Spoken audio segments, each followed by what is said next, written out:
my mom she's on and off medication on the other side of like coming out of the institution.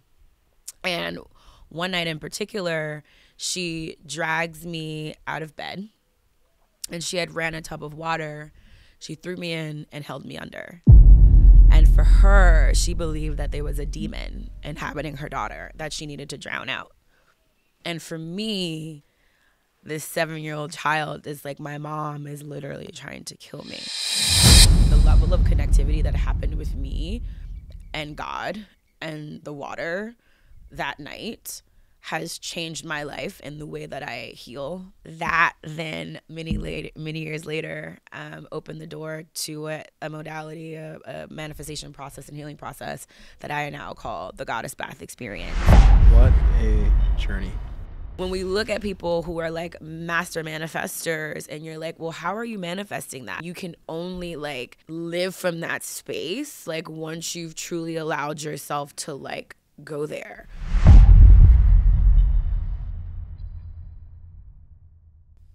What's up, guys? Welcome to the Story Driven Podcast. This is, I believe, episode 9, and we have Nicole Leventz, who, if you saw Miro Hayink's episode, the previous episode, Nikki and Miro are in a relationship. We met at the Abundance Retreat, and honestly, I was struck by both of their stories. Both have such transformational and empowering stories of overcoming insurmountable, just scary odds and adversities that they faced in their life. Nikki went through some very traumatizing experiences from a young age that she turned around into such just a beautiful message and a methodology that she's taken into her life, into her work as a singer-songwriter, actress, and then beyond that,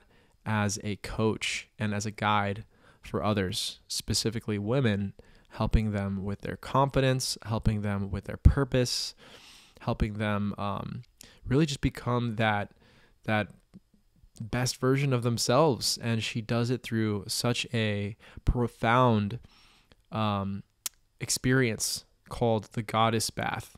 And she actually walked us through it at our time that we spent all hanging out at an Airbnb just after the last Abundance Retreat where we met. I booked us an Airbnb as a celebration for the team. You know, Nikki was on the team of the Abundance team for the retreat. And so we all got together and she walked us through this experience that she's going to share in depth along with her story and how she found that water is a portal. It's truly a profound story. I don't want to give away too much, but I will say it will completely change the way that you look at a bath and it'll change the way that you look at possibly the traumatic experiences that may have happened in your life. The way that Nikki was able to take her trauma and turn it into her blessings for herself and for others and turn around such a hard situation is truly inspiring. It truly inspired me to look more at my own story and my own hardships that I've been through in a new light. And so I hope that this interview is as profound for you as it was for me. It truly was an incredible time sitting down with her in Joshua Tree. I just love the heck out of Nikki and Miro, and I definitely excited for our future hanging out, collaborations, whatever the future holds for us. I know she has a retreat coming up in, I believe, September, and my fingers are crossed because we're talking it out right now. It sounds like we might be working together, and we might be going, out to Greece together for this retreat. And so that's still in the cards, but Nikki, I'm excited to get on that conversation soon. And so without further ado, I hope you enjoy this episode.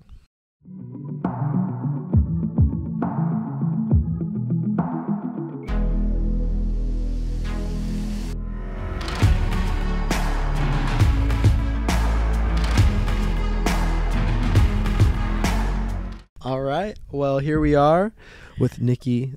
Nicole, do you prefer Nicole or Nikki? So Nikki is for family and friends, but professionally is definitely Nicole Events. Nicole Events. Yeah. You're here with Nicole Events, but I get to call her Nikki, but not y'all. I hope we're at that level. Yeah, we're at that level. We're Cool, there. cool. Well, it's a pleasure having you on the podcast. Thank you for also having us here at your beautiful Joshua Tree Airbnb that you're at for the weekend. Yeah, thank you for having us on. And yeah, we're here with some friends celebrating our girl's birthday. And so it just like aligned because they're out at an ecstatic dance space. And so we're like, you know what? Let's get some creative time in. Hell yeah. Yeah. And thank you for like opening my eyes to the beauty of Joshua Tree and really like, you know, speaking your appreciation for this place, because now I'm starting to see the beauty. I'm like, damn, I want to move here. Isn't it so magical? It's beautiful. Yeah. Yeah, it you really get is. here and you just really feel like the energy of the land. Like I just, from the moment, the first time I ever visited, I was like, I'm going to buy a house here. Like, this is going to be my safe haven, my respite. Like, I love the heat and the desert. Like, it just really speaks to my soul. There's just something about heat that's just really healing to the body. And so Joshua Tree has like these epic stars, and like we got to see the Northern Lights last night, which is super freaking rare, but it does happen in Joshua Tree. So it's like all of these magical things happen here. It's like one of the vortexes in the world. Beautiful. Yeah. And I've heard that it's a like a hub for creatives, like an oasis for creatives. Yes. And I mean, you being a creative yourself, yeah. that's I can see now why this place draws you. Yeah, it's very inspiring to me. Like all the rock formations and just like the Joshua trees themselves. Like That's it, right? That's a Joshua it tree. right Hello, there. Joshua tree. And you don't get them many places. They're really rare, to my understanding. And they're very plentiful, obviously, in Joshua Tree, California. And so they're just so majestic. Yeah, look at that. Really majestic. So, Awesome. yeah. Well, why don't we dive right in? I would love to ask you, what is your story? Ooh, what a loaded question. What a loaded question. What is my story? I mean, where do I start? Like from childhood, my acting career, my singing career, me as a spiritual healer. Like, I mean, growing up as a kid in New Orleans. Like, what do you want to know, Evan? I want to know all of it.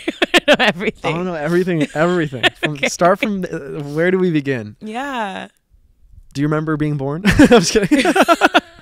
Well, What was your first memory? What was your first memory? You know what? in That's your an story? interesting question. Like I don't know what my very first memory is, but I think one of my first memories that I do remember is of performing. I was about 5 years old. And I attended this school called Martinez, which was where most of the affluent African-American children went for pre-kindergarten and kindergarten in New Orleans, because that's where I'm from.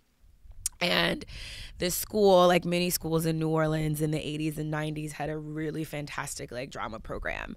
And every drama program would always have a court.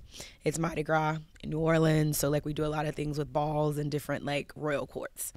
And so like I remember like wanting to be a part of this royal court. And if you were, you got to be in these performances.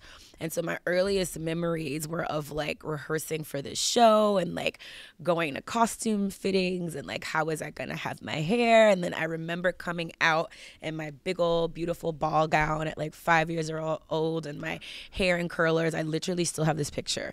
I have to like get it to you. And like the audience like has this like collective like gasp when I come out. And I just remember what that felt like in my soul. And I'm like, ooh, like what is that? Like I want more of that. Like not only did I like have fond memories of like everything that it took to get to that moment, but then to like be received. I think that's what it was for me. Like that was my first recollection of like being received by others in a way that I like wanted to be received. And I got that at a really young age, and it attached to performance for me and like being on stage. And then like after that moment, I then got to go change costumes again and like perform these numbers that we had rehearsed for weeks. And then there was all this action like happening behind stage. And I'm like, oh my God, it's like so exciting. And everyone's running around and like the curtains are rising and falling and people are like fixing costumes and running out on stage and off of stage. And it just was like this really exciting moment that I knew I was like, you know what? Like, I want to do this. Like, whatever this is, like, I want this. for the rest of my life. And so that was the moment I knew I wanted to be an actress. I wanted to be a performer. And that's actually one of my like earliest memories. Yeah. Wow. What an awesome like first memory to have, like just being a star, like right off the bat. That's amazing.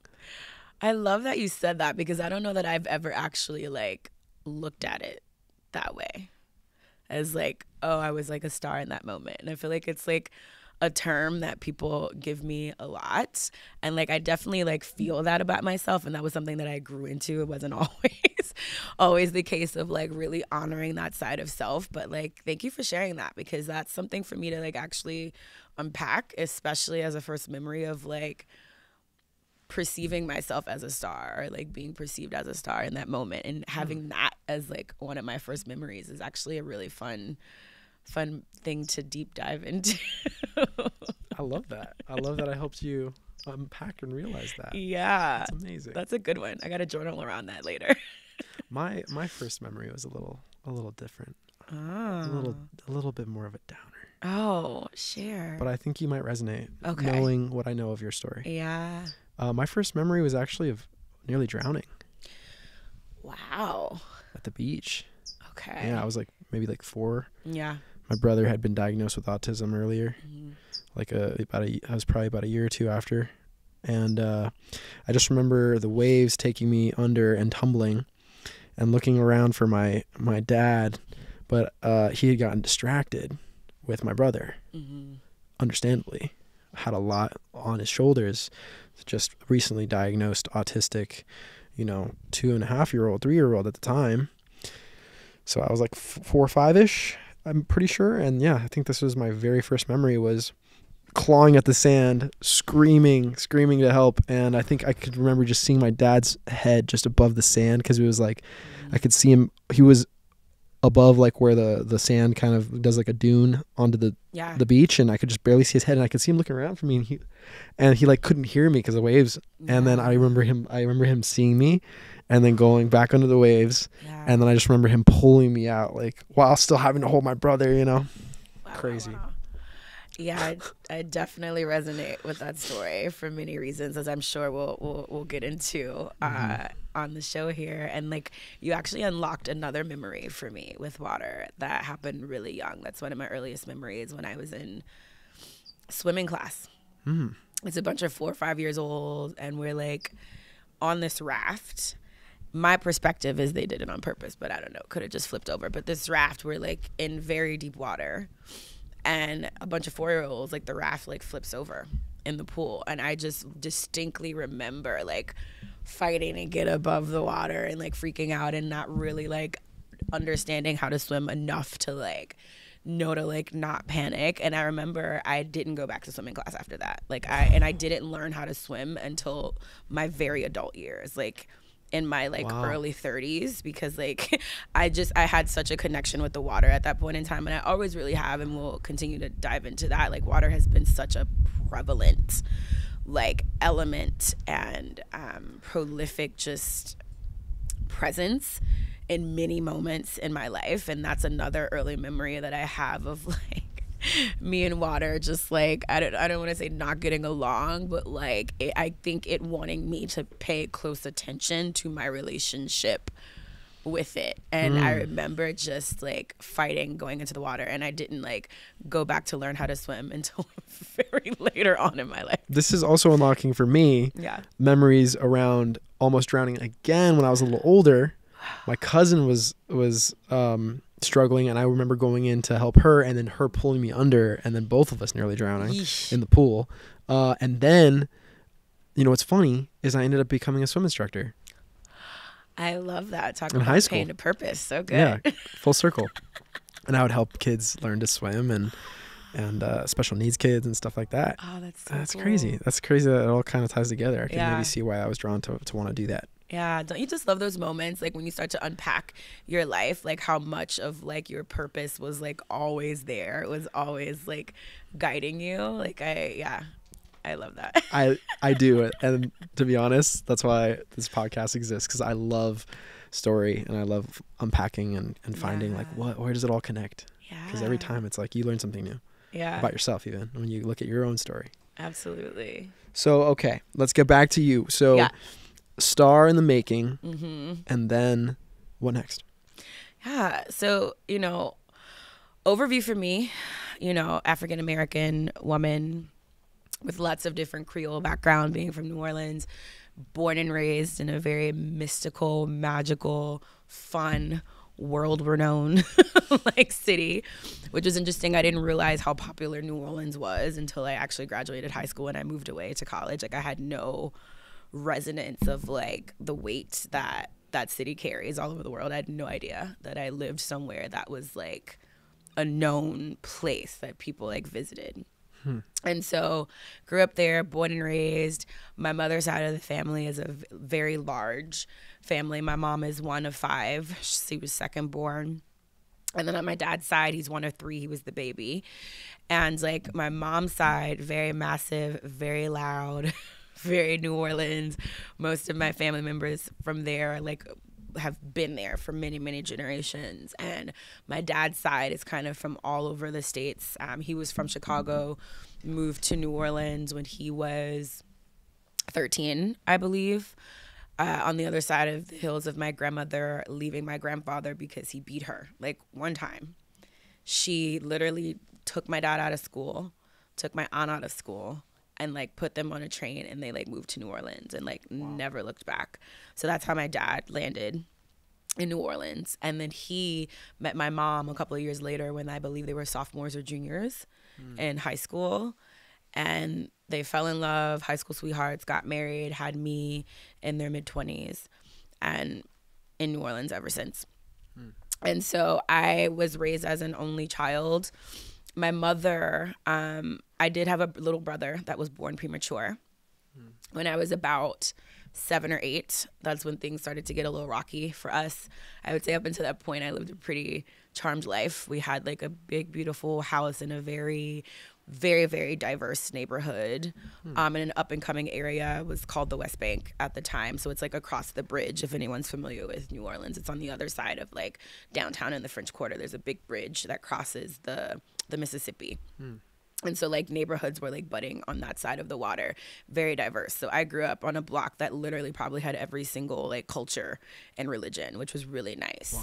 Wow. And my mom, that particular year, a lot went down. My mom was pregnant with my little brother, and she went into labor when she was 7.5 months. And he didn't make it 24 hours. And that was like, it was such a huge blow for me and for my parents. I remember just having this huge like hole in my heart. I felt very, very connected to him. Even now, like, it's hard to talk about him.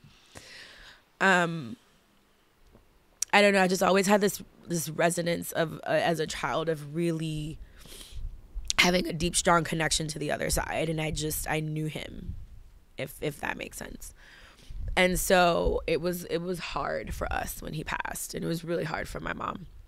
And that same year, her best friend was also murdered by their student, because my mom was a school teacher, and she was diagnosed bipolar schizophrenic.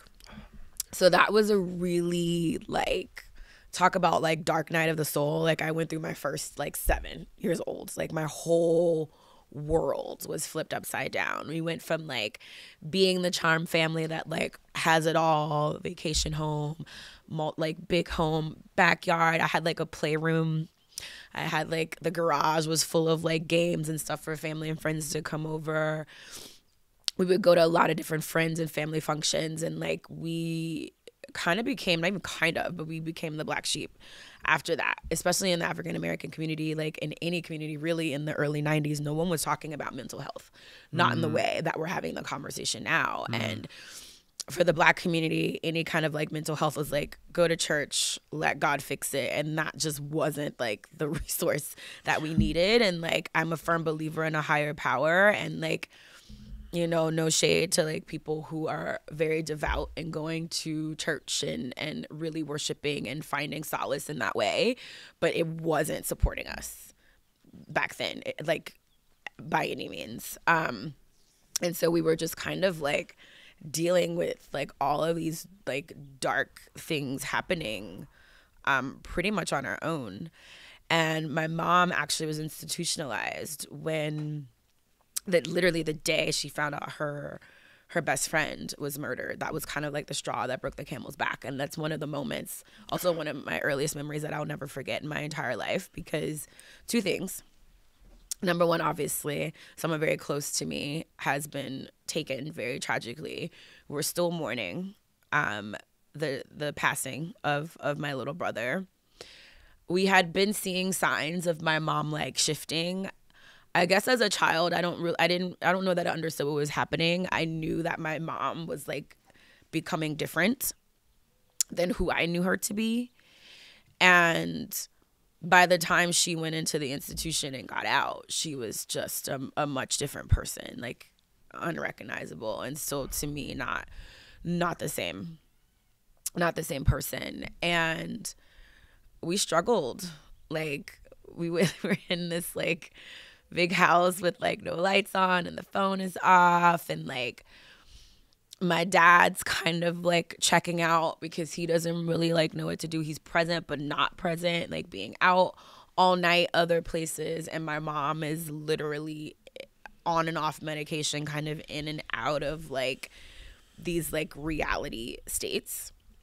So we're dealing there, but on the other side, my spiritual gifts were really coming online at the time. Like I've always been very, very intuitive. The veil has always been lifted with me. Like I've always been able to hear spirits, see them, talk to them, clairaudient, clairsentient, and clairvoyant. And so when his name was Norman, when my mom's best friend passed the night before it happened, I remembered having these visions of him passing, like having these visions of seeing his newsreel of him passing. Like I remember very clearly being awake and like having something on the TV and things like the newsreels of him passing were like coming across like my sight.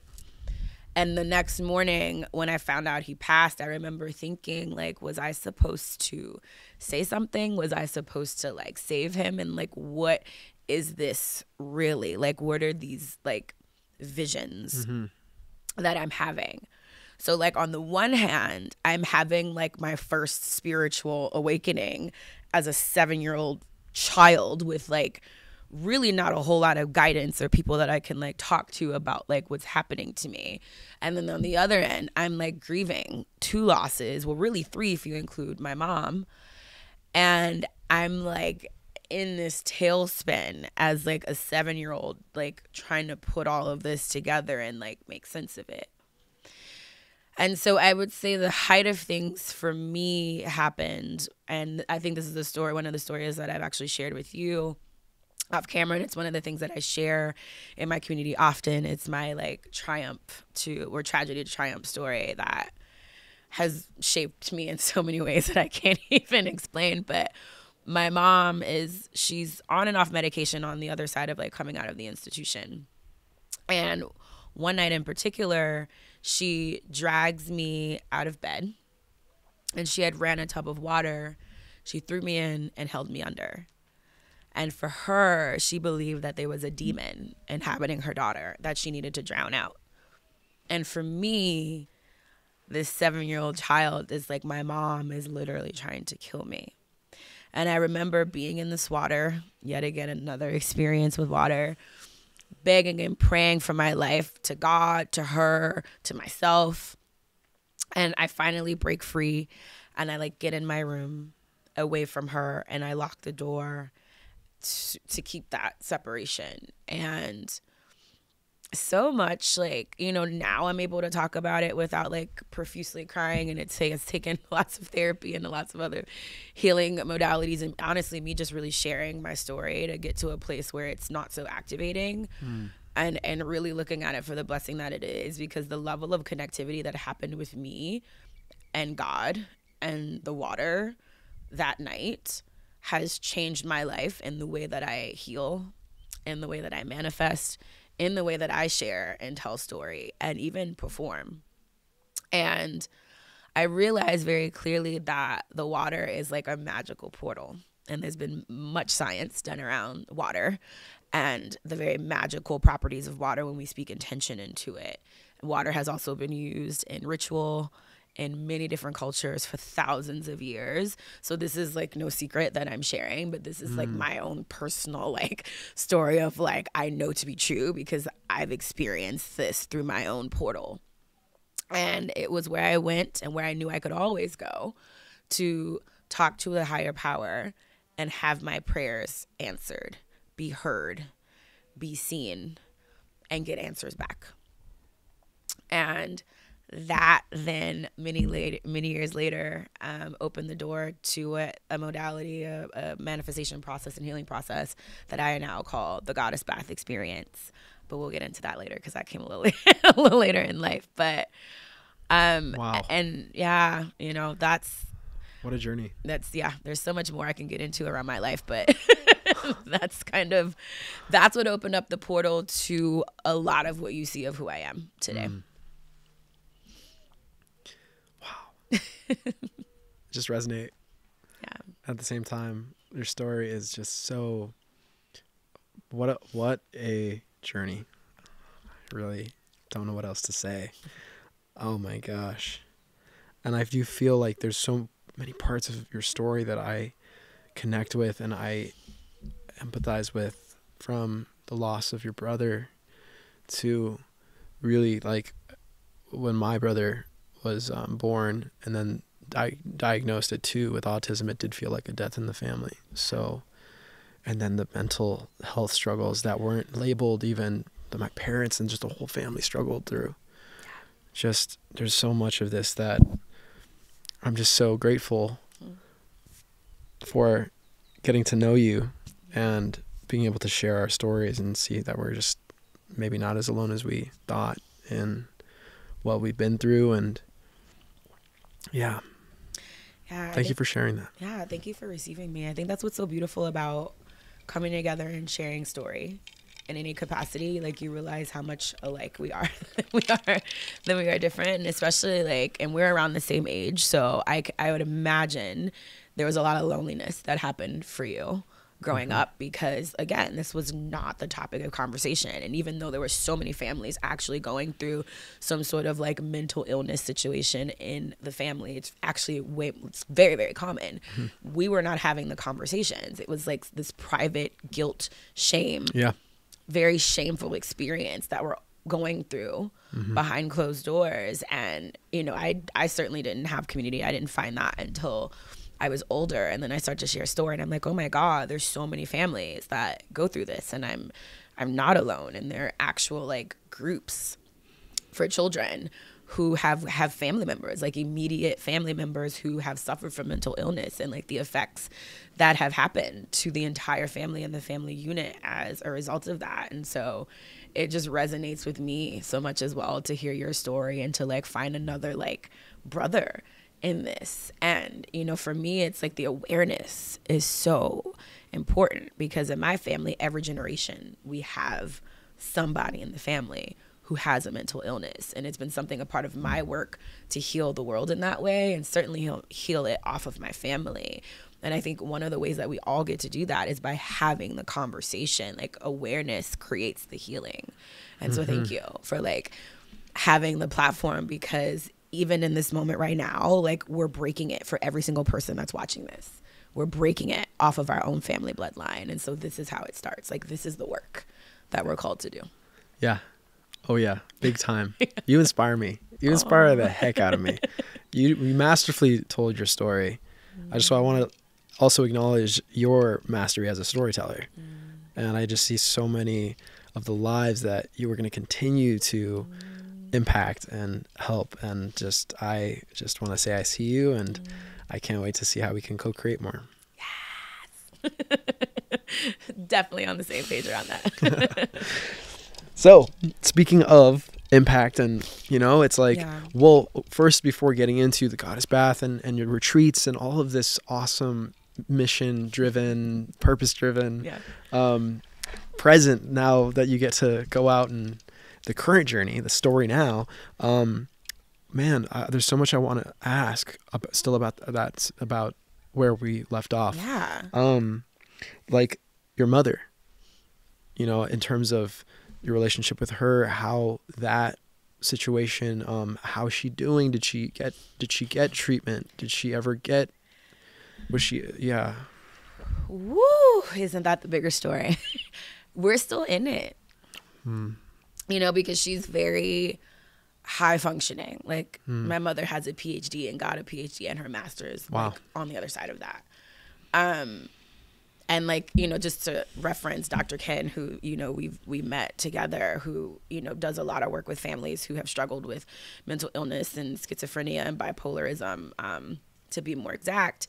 You know, it is a very fascinating illness because there's a lot of functionality inside of that. And it is very much her choice. You cannot make anyone who is bipolar or schizophrenic like take medication. Like, you can't do it. It has to be their choice. And also sometimes because the illness is in the way, there's a belief system that nothing's wrong, and nothing is wrong. It's just their brain functions in a very different way. And so like there's struggle there because there are still manic episodes that happen with her quite often that are hurtful to me and other family members. And it's like constantly being in the understanding and the awareness and the conversation of like, it's the illness and it's not her and it's my mom. And so how do you reconcile that? Because there's still so much anger and like pain that happens. And like, even when I still have conversations with my therapist and it's like, you know, this conversation of forgiving, and it's like, yes, there's so much forgiveness there. Like, I have a relationship with my mother, and there are moments where she's in a manic state and she's saying or doing things that are like not who she is, that are like very pointed and hurtful. It's like I have to find a way to like move through that and like love her in spite of like what is being said to me that's hurtful. And so it's probably been, it is one of the most impactful relationships of my life. And like, obviously, duh, because it's my mother, but like the added addition of like having a mother who struggles with mental illness has the extra secret sauce of like navigating that, navigating when to honor my feelings and honor the space that I need so that I can be okay. When is it that I get to serve and support her and just allow what is happening in that moment to happen? How do I handle the mood swings? Because they're often, and it's like 0 to 60 real quick. And so it is, we're in it. And, you know, we've been to therapy together and separately, and, you know, it'll come in and out of, she may want to go, may not want to go, in and out of the conversation of like, well, I'm not going to go there, but it is a journey, and it's we don't have the relationship that I would desire to have, and I'm very much still in it and hopeful that one day we will. And where I am now is like more so like holding the vision of like the relationship that I desire to have, and not holding anger and resentment for the relationship that we don't have. Like being present to what is available, because I have a mother. So many wish they had a mother to have any kind of relationship with, right? So I do have a mother that's still here, that's alive, that I get to be in the relationship of creating the relationship that I desire to have with her. So that within itself is such a blessing. So I try to focus on like what is available versus like what isn't. And I'm not always the best at those moments because I'm human. But like the more that I show up and do like the work on myself, and I work on the components of it that I can control, that I am not even control, but that I am responsible for, which is how I respond and how I show up to the relationship, it makes it a lot easier to be in relationship, not just with her, but with anybody in my life. Oh man. Again, just hearing hearing where you just the trials and the tribulations and the challenges of dealing with a family member with mental illness. I just relate on so many levels to this day. Same with my family. It's 24/7 with my brother. So I just want to say I commend you for all of the patience and the strength it's taken, and just the bravery, the sacrifice, everything that you've been through.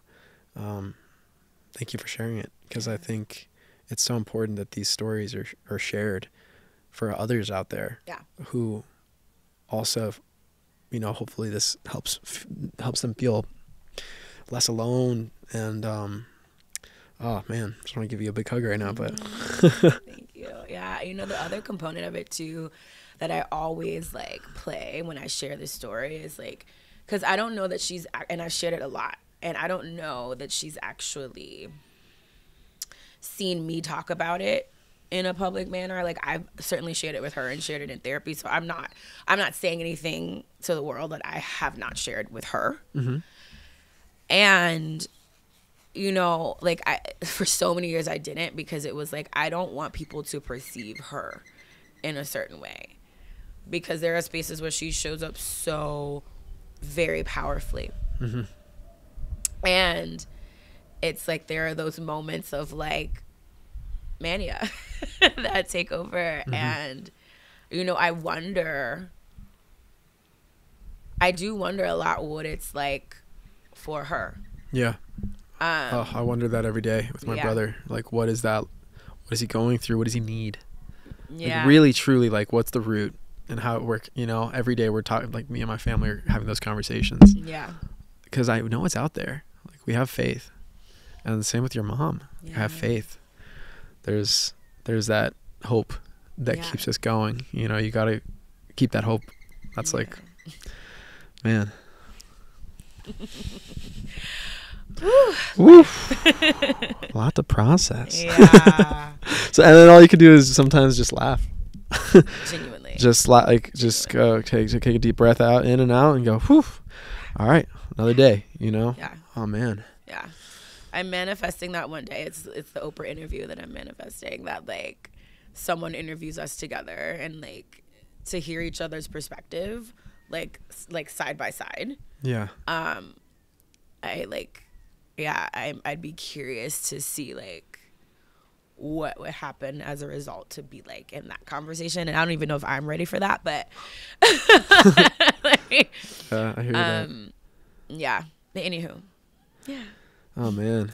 So then what's beautiful about this journey that you've been on and that you're still on is the impact that you have now turned around, and how you've turned this the sourest of lemons into something that could resemble lemonade through your own entrepreneurial endeavors, through your mission.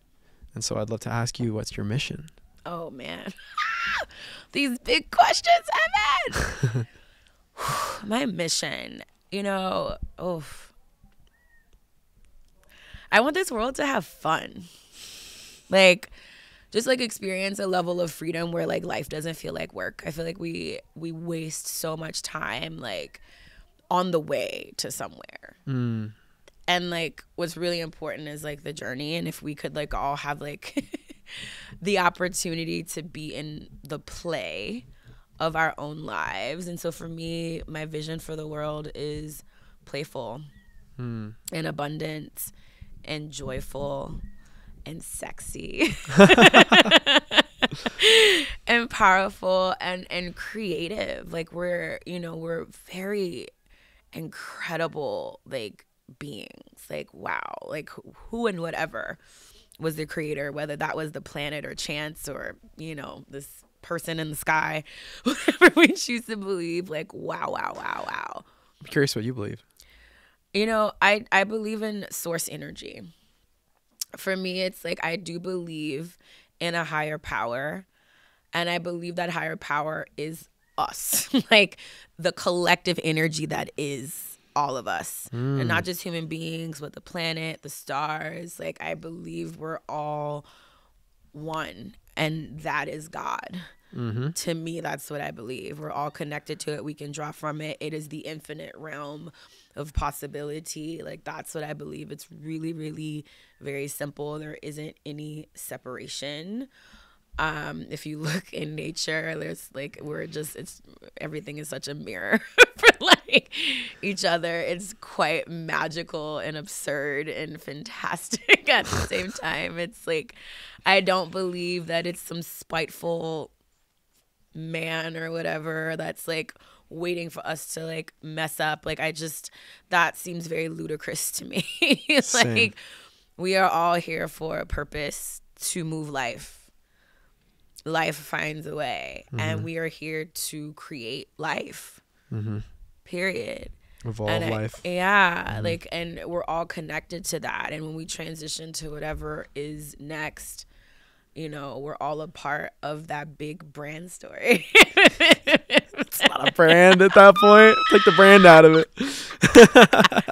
The brand of living. Okay? But like, yeah, we're all connected to the bigger story, which is the story of like life. Story of life. Like, one of my favorite lines from my favorite movie, Jurassic Park, is like, life finds a way. And for me, it's that simple. Like, we're just life finding a way. It's beautiful. Yeah. And you are, from what I hear, helping life find a way in a very specific modality and process that you found and reverse engineered. I'd love to hear more about your, maybe hopefully I'm not jumping too far ahead out of where we were in your story, but I'd love to hear more about your goddess bath experience, your retreats. I heard that Miro was involved in helping with get your, you know, and when you guys met and the retreat that you met. And so how, you know, love to hear more. Yeah. You know, that's been such an interesting journey because I never saw myself like publicly being a leader in the healing space. Like, for me, I'm a performer. Like, that's like what I always knew I wanted to do. I'm very amazing at it. I love it. It's also a way that I heal. I'm now understanding that on the other side. Like, you know, artists have always been healers. We've always been a part of that conversation. And, you know, there was a side of me that was always there that had been dormant for a really long time. Like I said, from my earlier years, as much as I knew I wanted to perform and started to do those things, my spiritual side was very much alive. And I come from a long line of female healers. You know, I learned rituals from my grandmothers growing up, and I had altars in my home growing up. And so being in a very spiritual, like, leadership position was very natural to me. I also have uncles. My father now is also a pastor. And so I grew up really deeply rooted in spirituality. And so when I moved to LA, I booked, my first movie was Pitch Perfect. I booked that in New Orleans, and Hollywood came calling. I had the dream happen. I moved to LA on the heels of booking a major franchise film. And I get here, I'm doing my thing. There's so many death and rebirth stories that happen like on that journey. And, you know, I'll fast forward to COVID, essentially. I was going through a really dark night of the soul. I was getting out of a extremely abusive relationship, mentally, physically, emotionally. It was just toxic in every sense of the word. And I was completely destroyed.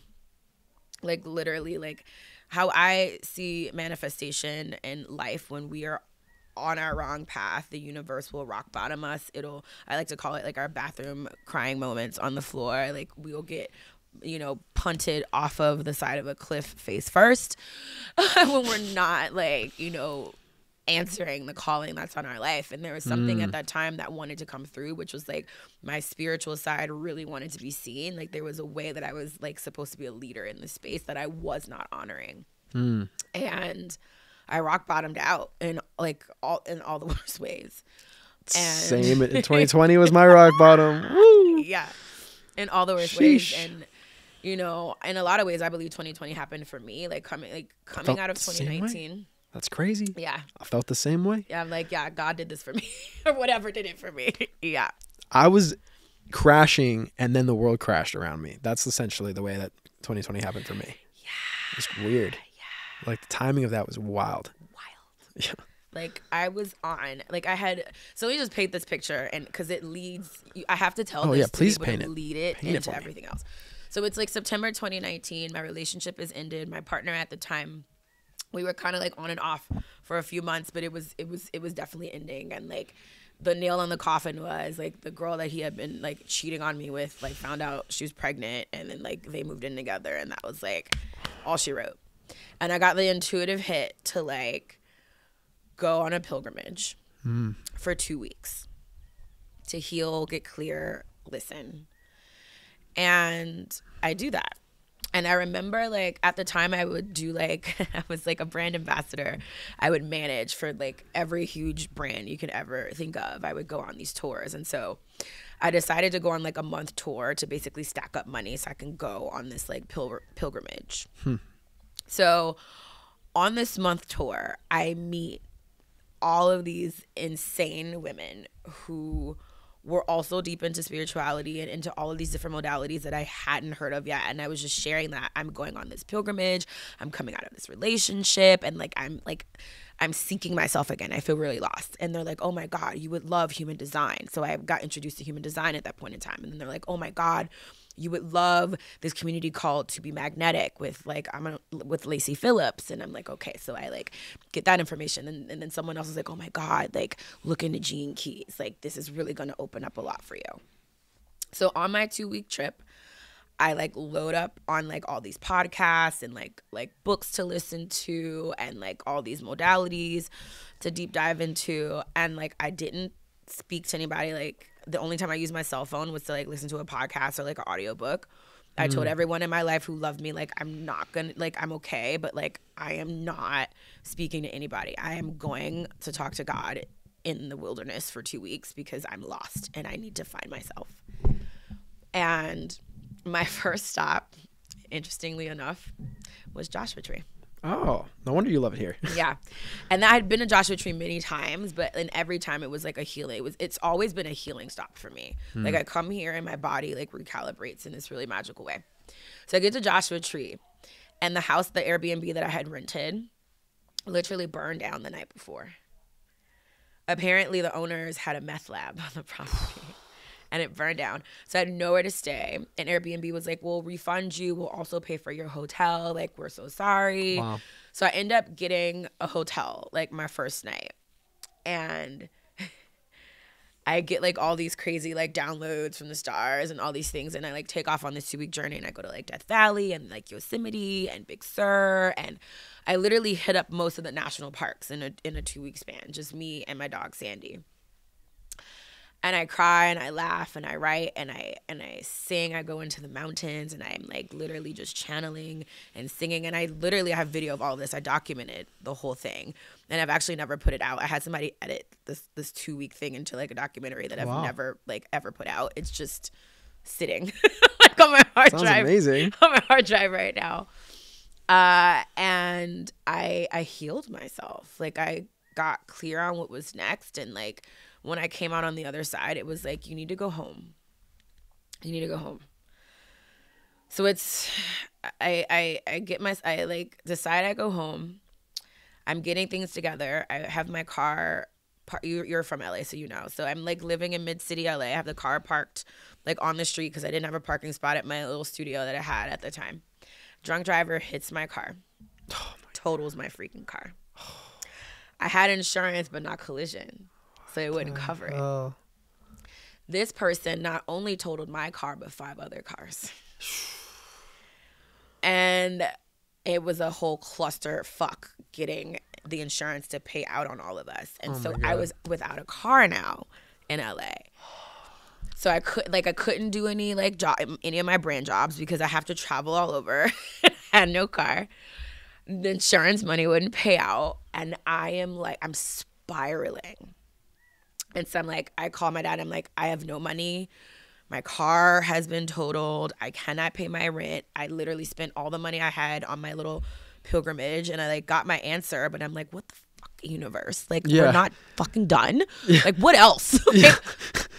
but I wasn't home yet. I was still in LA. I'm like, all right, get home. Go home. Yeah. So at this point, it's like now the holidays. I go home like end of November, and I'm just a mess.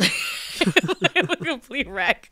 Oh, and I just get to my dad's. My dad like sends me a plane ticket, and he's like, it's December. Everything's shutting down anyway. Like just be here, rest, recalibrate. And my cousin, my best cousin at the time, was getting married, and he was going to get married in Guatemala, January of 2020. And I'm like, I have no money to get there, and I really want to go. And my mom is like, she's like, I'll pay. Why don't we go together? And I'm like, every time we travel, it is a disaster. But I'm like, I am going through it. I've not spent a lot of time with my mom at this point because we were in one of those spaces where I was taking space, and I'm like, what the hell? Like, I'm gonna go. And I go, and it was the best decision I ever made. Like, Guatemala it healed me in such a deep way. Like, we went to the wedding, and then actually, funny enough, the guy that I went to prom with ended up being my cousin's best friend. They ended up going to college together, and he was in the wedding, and he and I reconnected, and then he ended up like coming on the rest of my trip with me in Guatemala because I went into the jungle for 2 weeks after the wedding in Sumac Champey, which is 8 hours away from any city. Like, literally, there's no hotels, only hostels. Wow. And you only go for these beautiful, like, infinity pools that, like, nature made thousands of years ago. And there's this underwater cave. And that's the only reason people travel to this part of the world. And it takes 8 hours to get there by bus. It's the only way you can get there. So it is quite, like, it's another healing journey that I found on Pinterest that people go and they, like, have a spiritual awakening. That's amazing. So we go, do that, come back, feel good. Life is starting to get on track. I get back to LA. Insurance comes through. I get a car, pay for it in full. I get a production job. I start booking singing gigs. Like, I book an acting gig. Like, things are popping. And then the world shuts down. Damn. Then COVID happens, and I was like, okay, universe, okay. Okay.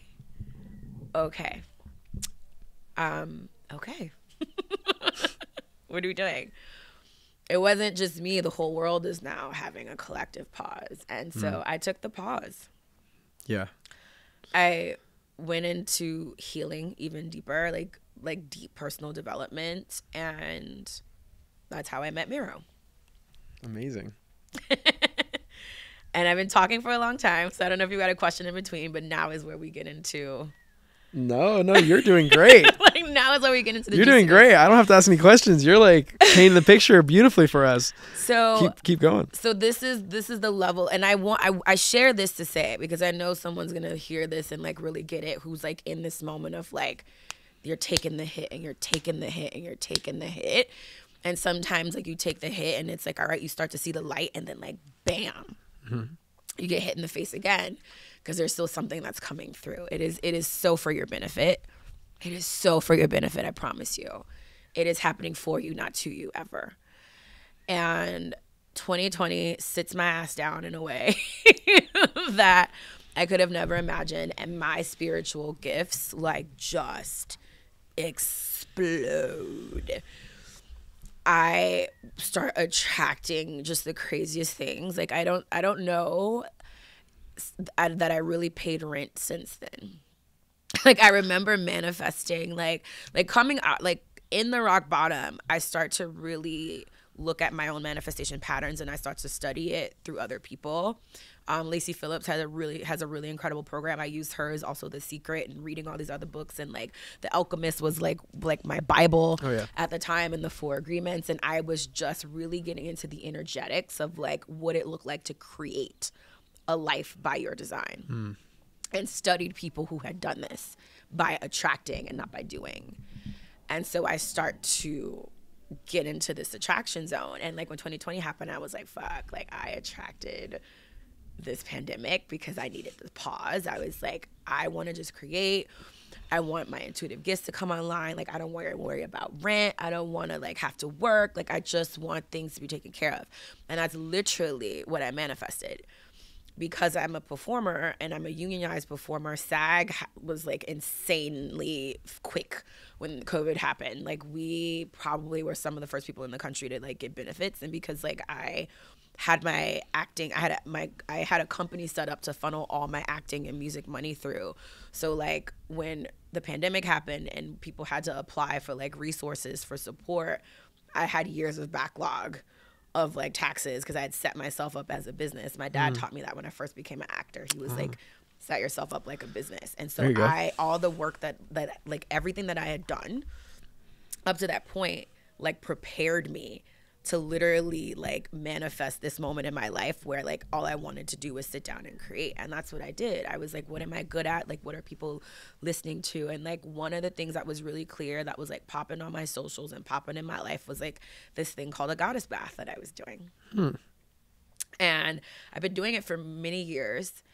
And I had a clear process that I developed over the last couple of years that came out of like the grief of my last relationship. And I was like, oh, like there's these steps that I'm doing to like create and to like heal. And so I started sharing that on socials, and people were like asking me in my DMs, like, oh my God, like what are these elaborate baths that you're doing? And like, how are you like manifesting? Like, what is even manifesting? Like, what does that mean? And so as I'm starting to share about this on social media, I end up meeting my now fiance, Miro. Who I heard you manifested. I did, using this process. To a T, like. To a T. Journaled, like 3 pages, like descripted, like everything. And it was just, boop, there's Miro. Yep. Like just popped up. Yep. It's crazy. And so I was like, you know, at the end of, as we were ending 2020, I was like, I'm ready for my partner. I want my husband. Like, I want my partner that I'm going to do life with. So I got really intentional with like using my own modality, which is the goddess bath, and the process that I have there. And then using other manifestation techniques, and I would do all of that in the goddess bath. So I was like doubling on all of these rituals and like manifestation techniques. And like first week of January, I meet Miro. Wow. And we've been together ever since. And I meet him and I'm sharing all about the goddess bath. And he's like, oh my God, like this is a community. Like this is a happening. Like you have to share this with the world. I think other women would like be really interested in this. And I'm like, you're out of your mind. This is a bath. Like no one's gonna like want to learn this from me. Like, what are you talking about?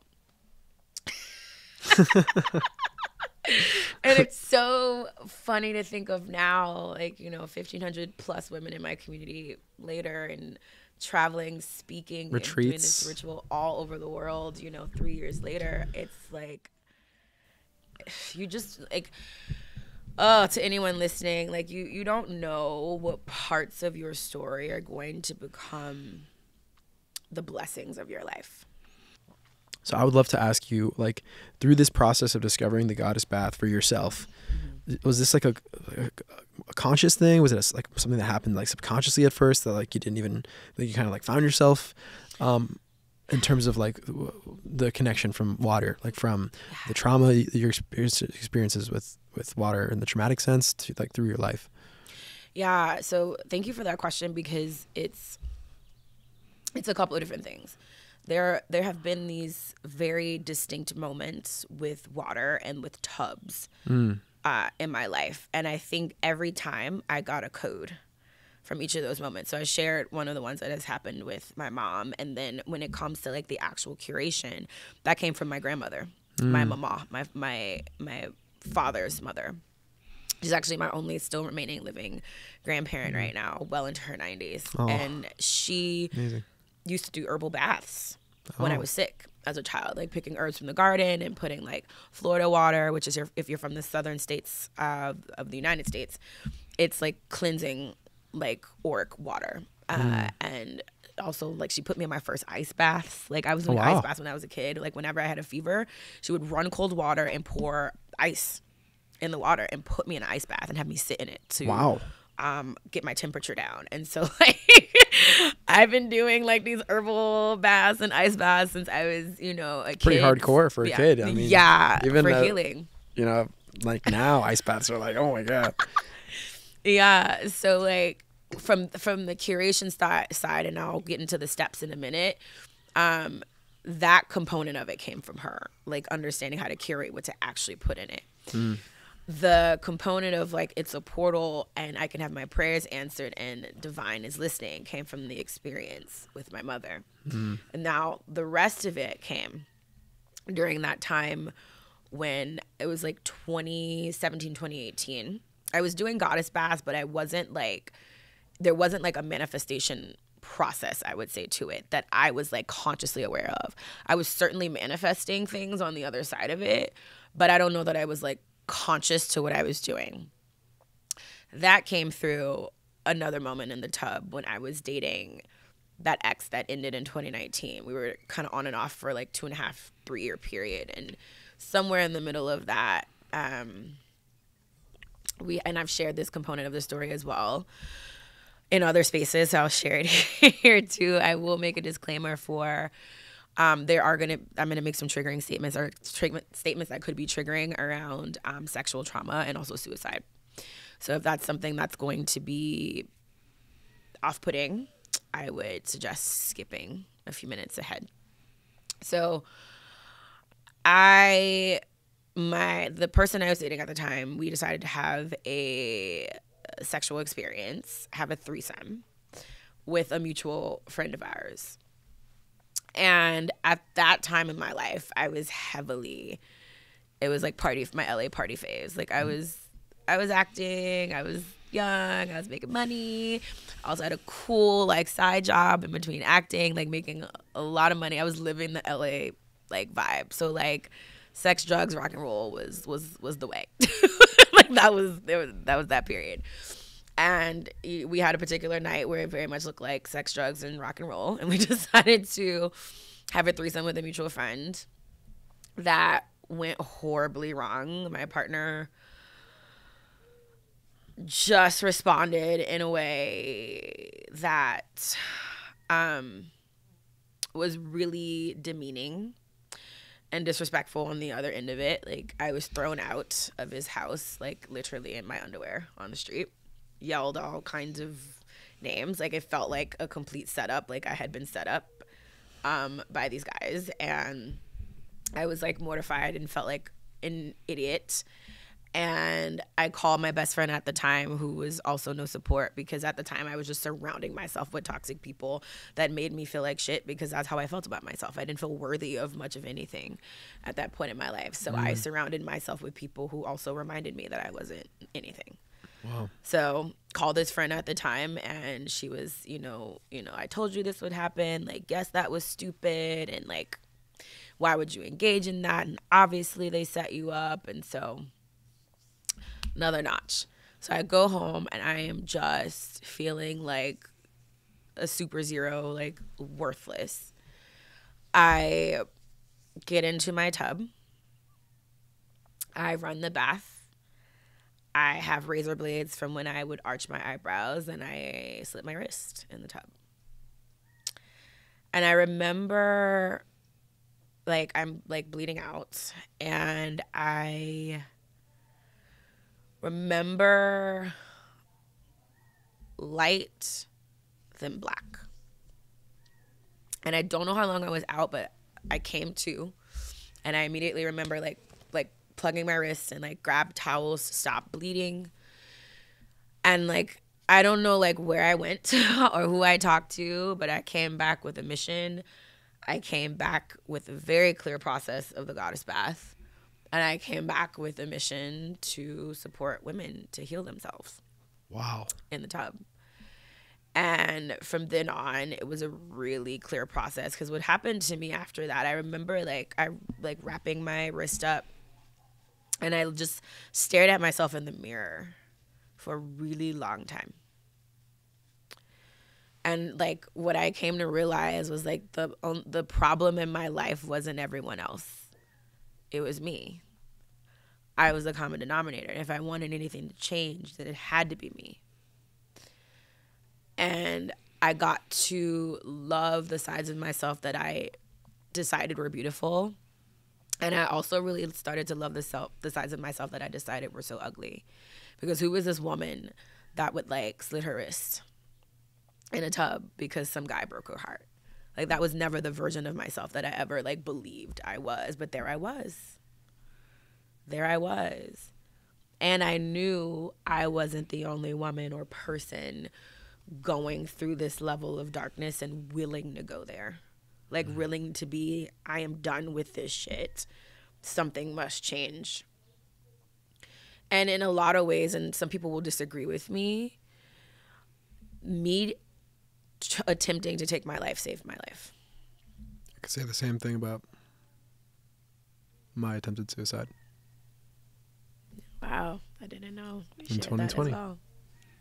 In 2020. Yeah. Early 2020, end of 2019. Yeah. It saved my life. And there's a lot of people who have had near-death experiences that have, like, had that dark to light experience and then, like, remember coming back and being downloaded with something. My voice also changed after that. Like, the level of the depths of which I sing, that comes from wherever the fuck I went. You have no recollection? Zero. Wow. Zero. But you came back with that purpose. Yeah. That is profound. Thank you for sharing that. Wow. I just want to take a moment for anyone still listening. Thank you for being with us through this. And take a moment if you need one. Yeah. Stories hold a lot of energy. Yeah. And this fly, for some reason, wants to hang out on my nose. It's confirmation Get out from of the here. universe. It's still landing on you. Get on my... Damn it.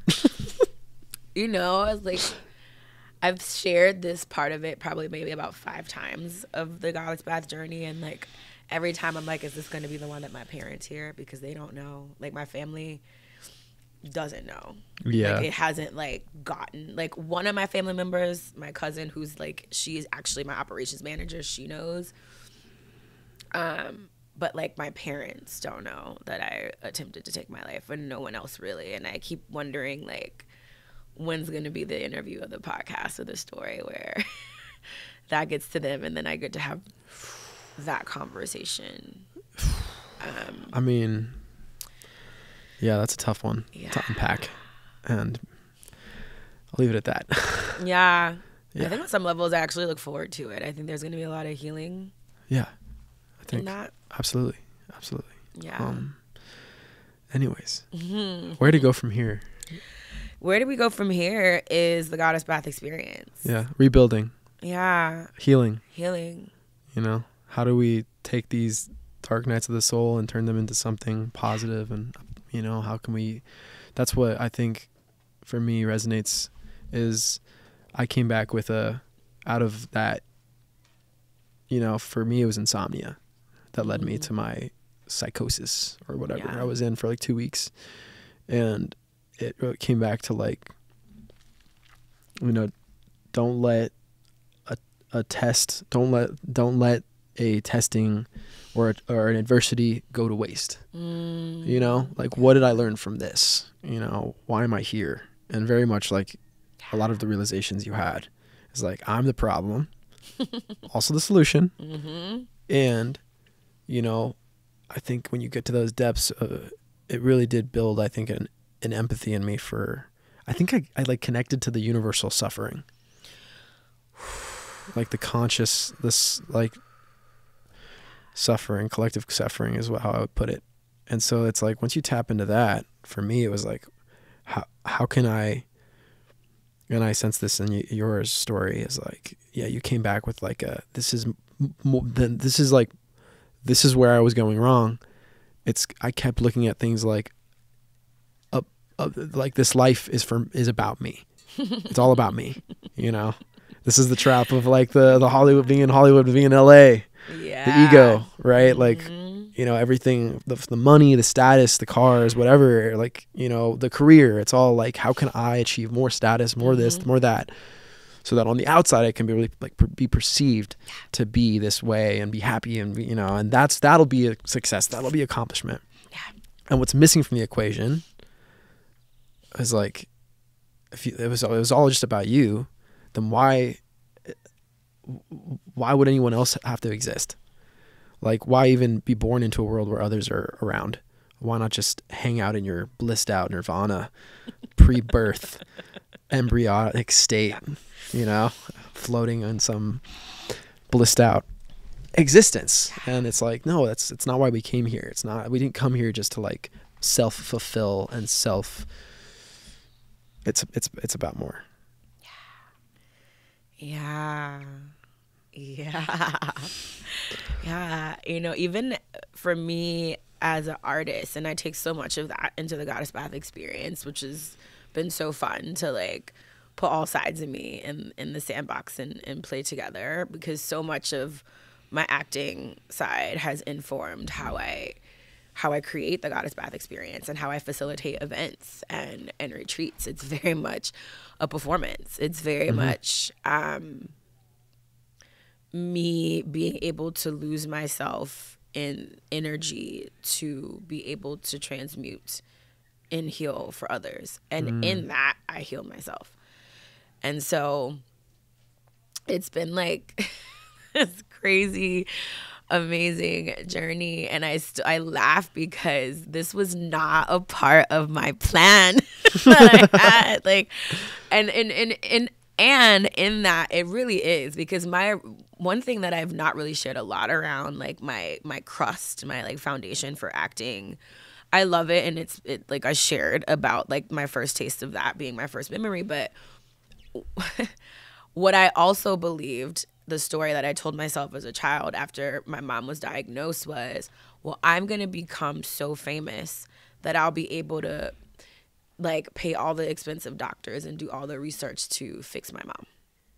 Like everything, like I noticed that everything that I have done has been about healing my relationship with my mother. Like my entire life, like that is the underlying foundation, is like, it's like I feel like I'm on this hero's journey to get my mom back, because I still remember her before the illness kicked in.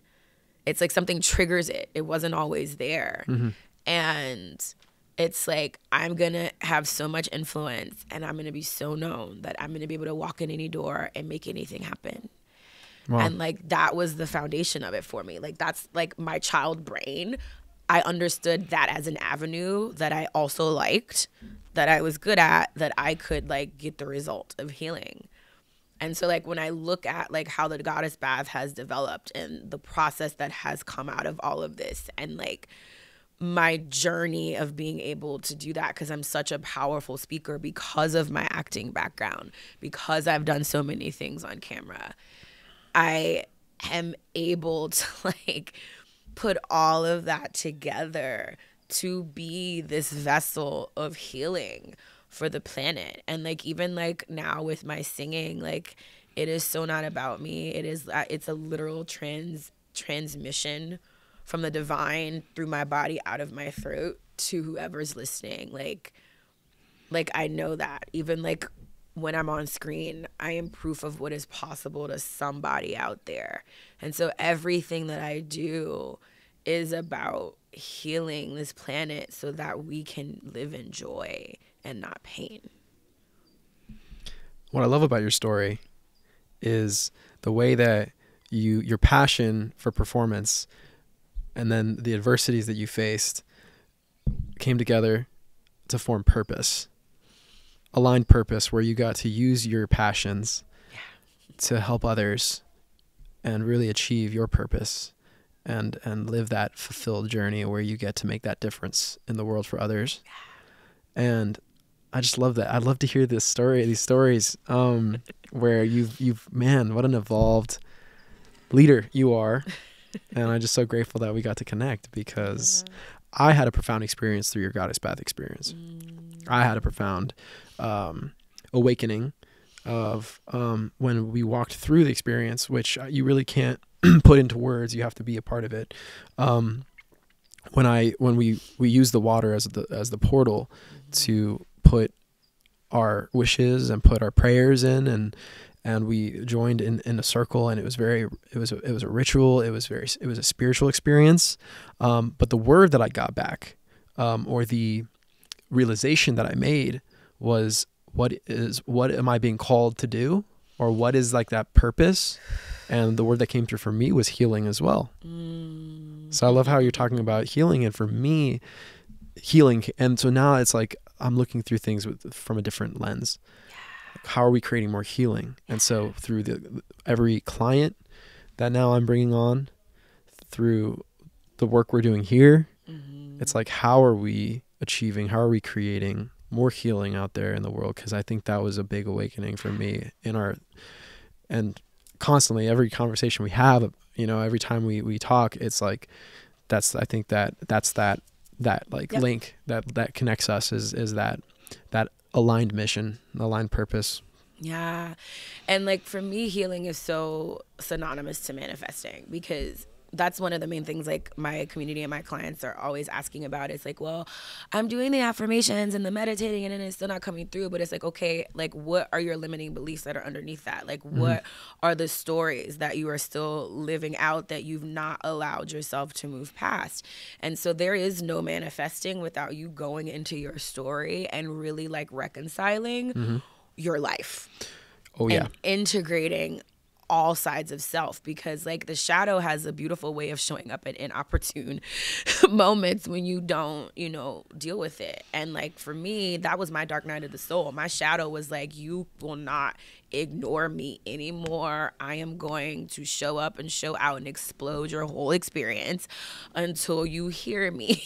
So like when we look at people who are like master manifestors and you're like, well, how are you manifesting that? And like, how did you like manifest a movie from a bath? It's a mastery level. It is me being so willing to go so deep inside of my own experience and love the shit out of every component of it and be in ownership and responsibility, because I'm not a child anymore. And my 7-year-old self doesn't get to run my conversations. It doesn't get to run the show. Yeah. It's still available. She's seen, heard, worthy, and valued. Like those are the conversations we get to have.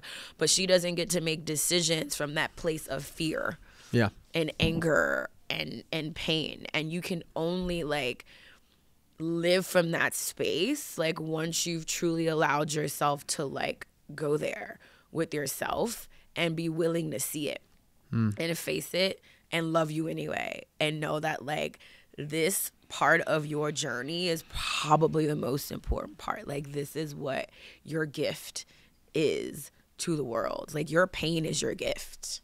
Like all of your blessings are inside of that darkness. Like what I like to tell my community members is like when you're in that spiral and you're so deep in that darkness, turn yourself on.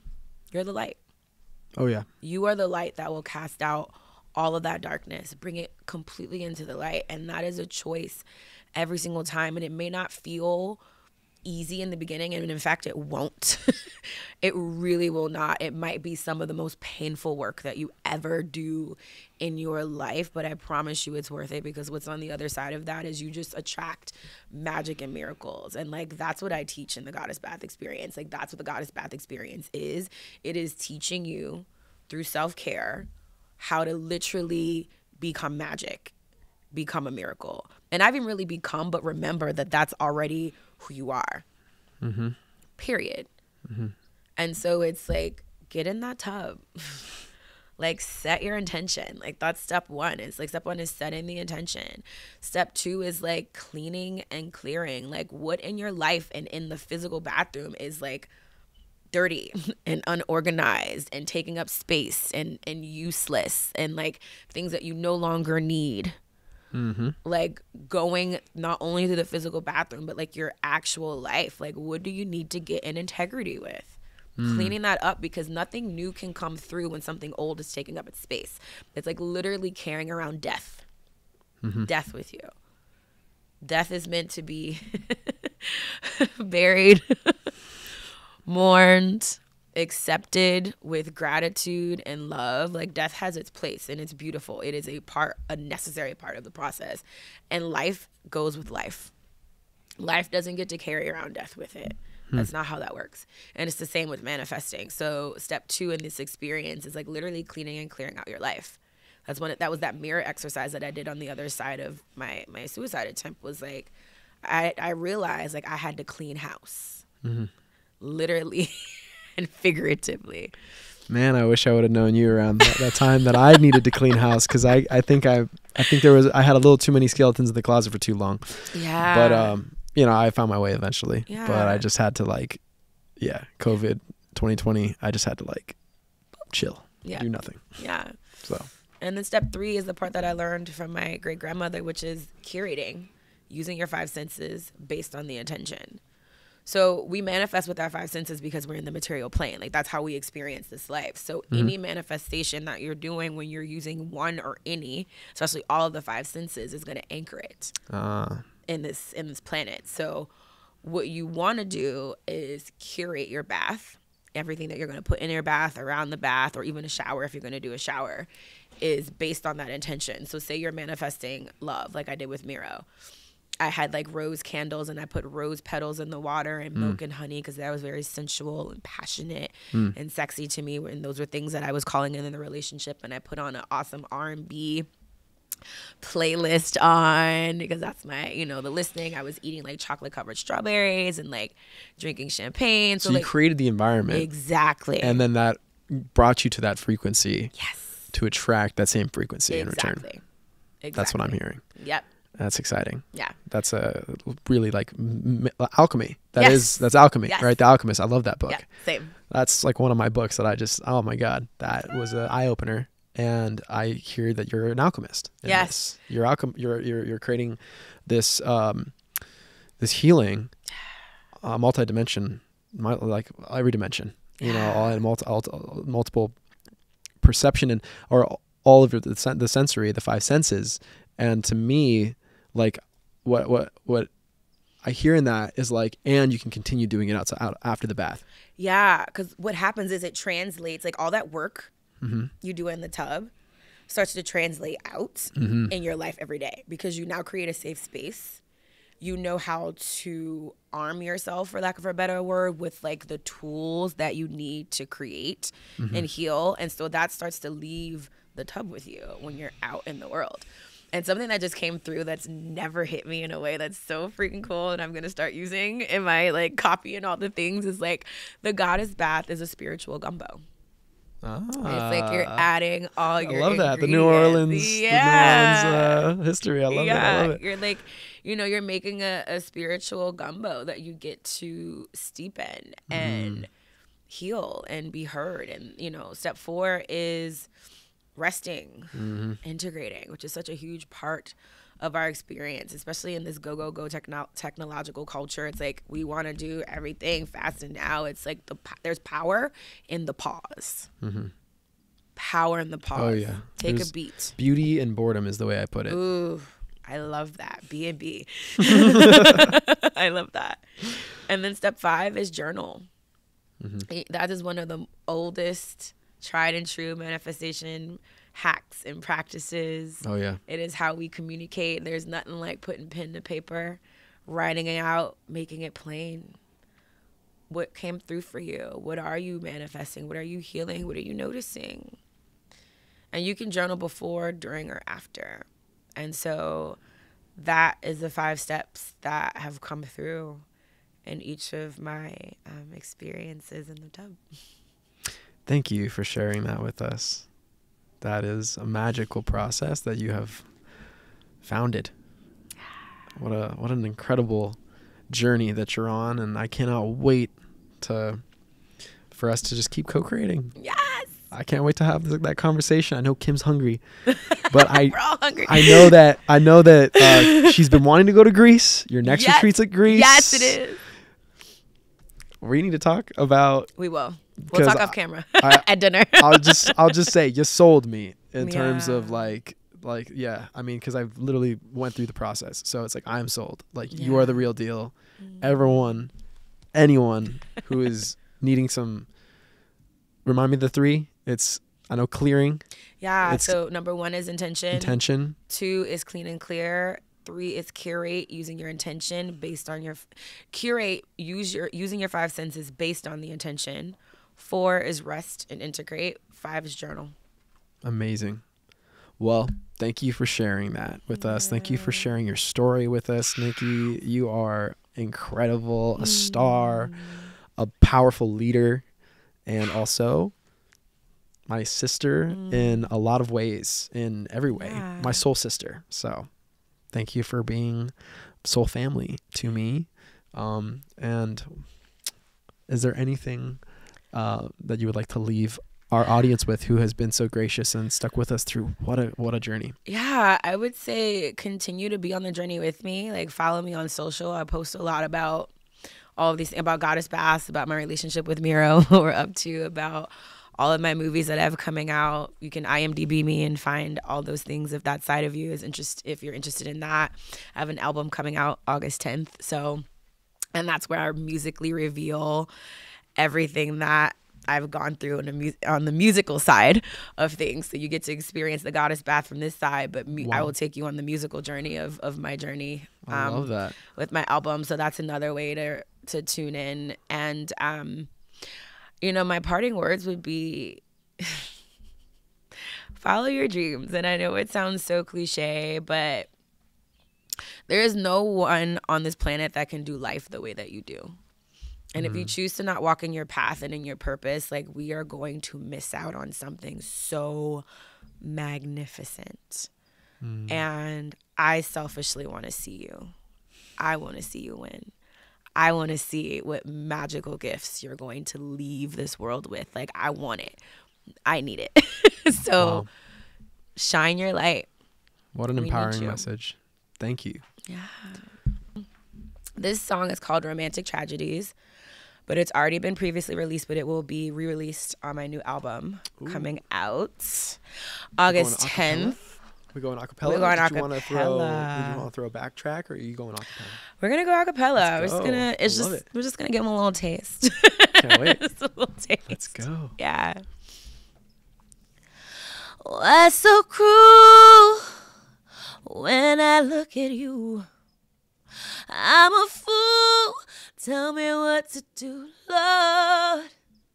I cannot go through this anymore. Tell me, is it worth it? I gave you all that I could be. The very best part of me. Oh, you couldn't see all that I was worth. I don't wanna hurt no more. You're a lover, you're a friend, you're a bastard. I'm going through this beautiful disaster with you.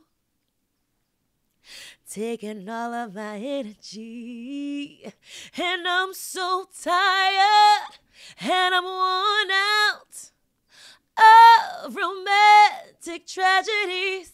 And I'm hungry, I'm crying out for love, stability. I'm losing all hope. I'm tired of insecurity.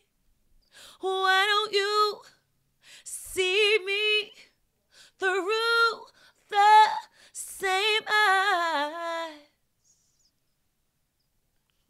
Wow. That used to love me. Yeah. Wow. Wow. Bravo. What control you have. Oh my gosh. You. Oh my gosh. Part of that Dark Night of the Soul moment. Oh wow. I take them from that all the way up to now, which feels like fun in the party. Multi-talented. Wow. I cannot wait to talk more about the short film that we have in store, because that's going to be fantastic. Yeah. Oh my gosh. All right. Until next time, we'll have to have you back on the podcast sooner than later. Thank you again, Nikki. All right. I hope you enjoyed the episode. Isn't Nikki just such a star? I mean, she is awesome. She and beyond, her incredible voice. I mean, her story is just so powerful. And so thank you for hanging out with us today and hearing Nikki's story. If you'd like to follow her, I've left her socials in the description. Please make sure to follow Nikki. I mean, I can't wait to see her journey. If you are interested in the Goddess Bath experience, she has a retreat coming up in Greece. That's going to be in September of this year, 2024. And so definitely do not hesitate to reach out to Nikki if her story struck you and she's someone that you would like to reach out to, get in connection with, follow her. honestly, she is just gonna go places. I have a feeling her and Miro are on such a rocket ship with their missions and with the lives they're changing. So thanks again for joining us, and I will see you next time on the Story Driven Podcast.